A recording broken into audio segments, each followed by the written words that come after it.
देखिए बिस्मिल्लाहिर्रहमानिर्रहीम। आज हम लोग पढ़ रहे हैं ग्रामर का दूसरा पार्ट, है ना।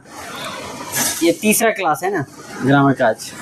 हाँ, आज तीसरा क्लास हम लोग पढ़ रहे हैं उर्दू ग्रामर का इल्मे सर्फ का बयान, यानी जिसमें लफ्ज़ और जुमला दोनों चीज़ें हैं, है ना। फिर कह रहे कि लफ्ज़ की दो किस्में हैं, लफ्ज़ की दो किस्में हैं, क्या क्या, मौजू और मुहम्मल। पहली चीज़ ये है कि लफ्ज़ कहते किसको हैं, है ना, यानी जो आवाज़, लफ्ज़ की तारीफ़ क्या है, इंसान के मुंह से जो आवाज़ निकलती है उसको क्या कहते हैं, लफ्ज़ कहते हैं। तो इंसान के मुंह से कौन सी आवाज़ निकलती है, इंसान जो बोलता है ना, खाना पीना, दौड़ना भागना, सोना, पढ़ना लिखना, ये सब वर्ड जो अल्फाज करते हैं, तो वही तो इंसान के मुंह से आवाज़ निकल रही है ना। तो यानी इंसान के मुंह से जो आवाज़ निकलती है उसको क्या कहते हैं, लफ्ज़ कहते हैं। फिर लफ्ज़ की कितनी किस्में हैं, लफ्ज़ की दो किस्में हैं, क्या क्या, मौजू और मुहम्मल। क्या है, मौजू और मुहम्मल, जिसको इंग्लिश में हम लोग बोलते हैं मीनिंगफुल और मीनिंगलेस, यानी जिसका कोई मानी हो वो हो गया मौजू, और जिसका कोई मानी ना हो वो हो गया मुहम्मल। तो देखते हैं हम लोग तारीफ़ क्या कह रहे कि मौजू मीनिंगफुल वर्ड, कह रहे मौजू ऐसा लफ्ज़ है जिसका कोई मानी हो। दूसरी तारीफ़ ये भी कर सकते हैं, क्या, बामानी अल्फाज को मौजू कहते हैं। क्या कहते हैं, बामानी अल्फाज को मौजू कहते हैं, जैसे कलम, दवात, पानी, रोटी वगैरह। तो इससे वगैरह बोलने से यानी और भी वर्ड हैं, तो इससे हमको एक बात समझ में आती है। कलम, तो कलम लिखने की चीज़ है, दवात पीने की चीज़ है, खाने की चीज़ है। दवात या दवात दो तरीके के हो गए, एक इंक में लिखा जाता है ना दवात, सॉरी, पानी पीने की चीज़ है ना, रोटी खाने की चीज़ है। तो इससे वह बात समझ में आती है। इसी तरह क्या है कि मुहम्मल, जिसको मीनिंगलेस बोलते हैं, कि ऐसा लफ्ज़ है जिसका कोई माने ना हो, जिसका कोई माने नहीं हो ना हो, या कह सकते ये भी बेमानी अल्फाज को मुहम्मल कहते हैं। क्या कहते हैं, बेमानी अल्फाज को मुहम्मल कहते हैं, जैसे वलम, ववात, वानी, वोटी वगैरह। यानी ये ऐसा लफ्ज़ है इसका कोई मानी ही नहीं है। वलम से कोई बात समझ में आती है क्या, नहीं आती है। वानी से कोई बात भी समझ में नहीं आती। ववात कोई वर्ड है, नहीं है, ये तो बेमानी हो गया। तो हम लोग आए दिन बोलने में इस्तेमाल करते हैं, आए दिन हम लोग बोल चाल में अपना इस्तेमाल करते हैं पानी, लेकिन बोलने में लोग बोलता है पानी तानी लाओ, पानी तानी बोल देता है। हालांकि बोलना है तो अगर मुहम्मल वर्ड को ही लेंगे तो पानी वानी होगा। कलम वलम लाओ, दवात ववात लाओ, रोटी वोटी लाओ, ये हमारा बोलचाल में इस्तेमाल होता है। लेकिन उसमें से एक ही वर्ड है जो मानीदार है, बाकी तो बेमानी है। जैसे रोटी बोलते हैं, मानी बेमानी है ना। अगर हम रोटी बोलते हैं तो चलो मानीदार है कि रोटी है, खाने की चीज़ है कि नहीं। तो हम लोग बोलने में इस्तेमाल करते हैं रोटी वोटी लाओ, कलम वलम लाओ, पानी वानी लाओ।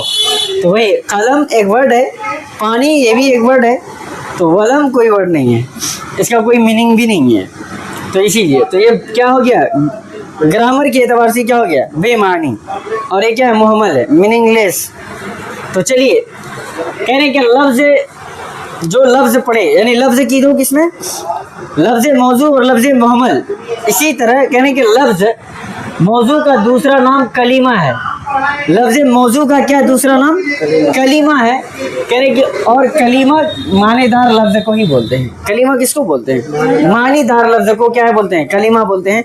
और लफ्ज़ की ही दूसरी किस्म कलीमा है, और कलीमा मानेदार ही लफ्ज़ को बोलते हैं।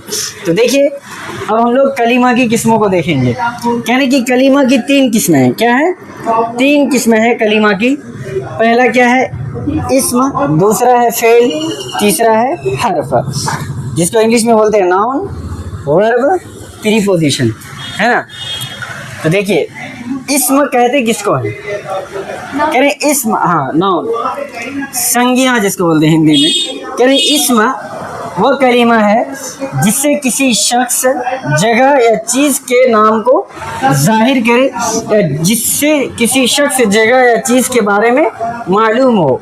ये भी आप तारीफ याद कर सकते हैं, या तो ये भी कर सकते हैं जिससे किसी शख्स, जगह या चीज़ के नाम को जाहिर करे, जैसे पटना, पूर्णिया, टेबल, अहमद वगैरह। इतनी तारीफ लिख दी है। जगह पटना हो गया, पूर्णिया हो गया, है ना। चीज़ टेबल है, पंखा है ना, क्या दराज है, जितनी भी चीज़, बोर्ड है, कुर्सी है, ये सब क्या है, चीज़ है। और इसी तरह शख्स में अहमद हो गया, हुसैन हो गया, फलां ढेगा, है ना, वगैरह। तो ये इस्म में आ गए, यानी किसी शख्स, जगह या चीज़ के नाम को क्या कहते हैं, इस्म। अब दूसरा क्या है, फेल। करें, फेल वो कलीमा है जिससे किसी काम का करना या होना मालूम हो। करना या होना मालूम हो क्या कहलाता है, फेल, वर्ब। जैसे गया, खाया, गया, पढ़ा, लिखा, दौड़ा, भागा, तो इसमें काम ही दिख रहा है ना, तो ये क्या हो गया, फेल हो गया वगैरह। यानी इससे और भी मिसालें हो सकती है। तीसरा क्या है, हर्फ।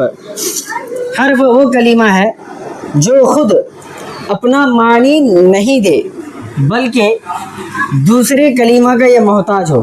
क्या हो, दूसरे कलीमा में ये आ जाता है कौन, जैसे इस्म और फेल का क्या हो, मोहताज हो।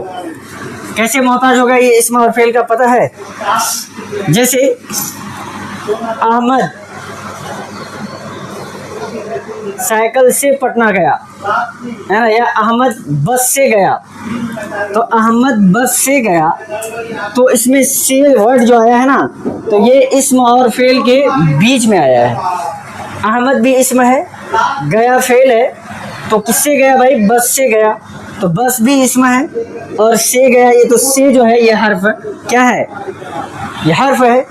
तो इस्म और फेल का मोहताज हुआ। ये तो अपना कोई मीनिंग नहीं दे रहा है, ये अपना कोई माने नहीं दे रहा है ना, तने तनहा। तो इसीलिए कह रहे हैं क्या, हर्फ वो कलीमा है जो खुद अपना मानी नहीं दे, बल्कि दूसरे कलीमे का मोहताज हो या दूसरे कलीमे से मिलकर आए। जैसे अहमद बस से पटना गया, तो ये वर्ड से जो है, तो ये अहमद बस पटना गया, तो इससे कोई बात तो समझ में नहीं आती, अहमद बस पटना गया नहीं, तो वही अहमद किससे गया, बस से पटना गया। तो ये से वर्ड जो आ रहा है, तो इस्म और फेल के दरमियान आ रहा है, तो ये जुमले को भी मुकम्मल कर रहा है और इसे एक बात भी समझ में आ रही है। तो इसीलिए कहे कि हर्फ ये अपना माने नहीं देता है, बल्कि दूसरे कलीमे के साथ मिलकर आता है ना। अब इसके बाद हम लोग पढ़ेंगे क्या, कि इस्म की यानी मानी के एतबार से इस्म की दो किस्में हैं, जैसे एक इसमें ज़ात और एक इसमें सिफत। फिर बनावट के एतबार से पढ़ेंगे, इस्म की तीन किस्में हैं, इसमें जामिद, इसमें मस्दर, इसमें मुश्तक, है ना। तो देखिए फिलहाल के लिए रोक दो। कितनी किस्में हैं, दो किस्में। मानी के एतबार से इस्म की दो किस्में हैं, एक है इसमें ज़ात और एक इसमें सिफत, है ना। तो इसमें ज़ात और इसमें सिफत, तो कह रहे इसमें ज़ात की तारीफ जिससे किसी शख्स, जगह या चीज़ के नाम को क्या कहते हैं, इसमें ज़ात कहते हैं। जैसे पटना, पूर्णिया, है ना, चीज़ में वही हैवान, इंसान, पूर्णिया, गया वगैरह हो गया, इसमें ज़ात। दूसरा है इसमें सिफत, जो किसी चीज़ की अच्छाई या बुराई को जाहिर करे, वो इसमें सिफत कहलाता है। सिंपल सी बात है। देखिए, जो किसी चीज़ या शख्स, जगह के बारे में बताए कि वो चीज़ कैसी है, समझ गए ना। या आप ये भी कह सकते हैं जिससे किसी चीज़ की अच्छाई या बुराई को क्या करे, बताए, जाहिर करे, वो क्या है, इसमें सिफत। जैसे कैफ बहादुर है, गौसिया तेज़ है ना, पढ़ने में।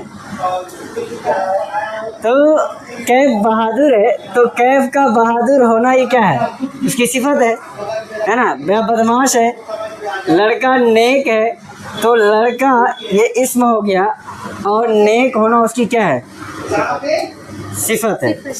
तो गौसिया ये इस्म है, और उसका तेज तड़ार होना ये क्या है, उसकी सिफत है। तो वही हो गया इसमें सिफत। अब उसके बाद आती है क्या, बनावट के एतबार से इसम की कितनी किस्में हैं? 3 किस्में हैं। क्या क्या? जामिद, मस्दर और मुश्तक। क्या बोलिएगा? मुश्तक। हाँ, कह रहे जामिद, जामिद की तारीफ कह रहे, जामिद वो कलीमा है जो न किसी कलीमे से निकला हो और ना ही उससे कोई कलीमा निकले, जैसे जैद, पहाड़ वगैरह। समझ गए? इसी तरह मस्दर वो कलीमा है जो खुद तो किसी कलीमे से ना निकला हो लेकिन उससे बहुत सारे अस्मा और अफ़आल, इस्म की जमा है अस्मा, फ़ेल की जमा अफ़आल है, कहने निकले, जैसे खाना पीना जाना वगैरह, तो इससे निकल सकते हैं वर्ड मस्दर से। तो कह रहे नोट, मस्दर की पहचान उसके आखिर में ना होगा। मस्दर की पहचान क्या है? आखिर में ना, जैसे जाना, खाना पीना वगैरह, दौड़ना भागना, तो ये उसकी पहचान है मस्दर की। मुश्तक कह रहे वो इसम है जो मस्दर से बना हो, जैसे जाना से जाने वाला, तो मस्दर की तारीफ पढ़ लेना, वो कलीमा जो खुद तो किसी कलीमे से ना निकला हो लेकिन उससे बहुत सारे अस्मा और अफ़आल निकले, जैसे जाना, पीना, खाना, दौड़ना, भागना, तो मस्दर से ही क्या निकलता है? मुश्तक। वह इसमें है जो मस्दर से बना हो या मस्दर से बनाया गया हो, जैसे जाना से जाने वाला, खाना से खाने वाला, है ना।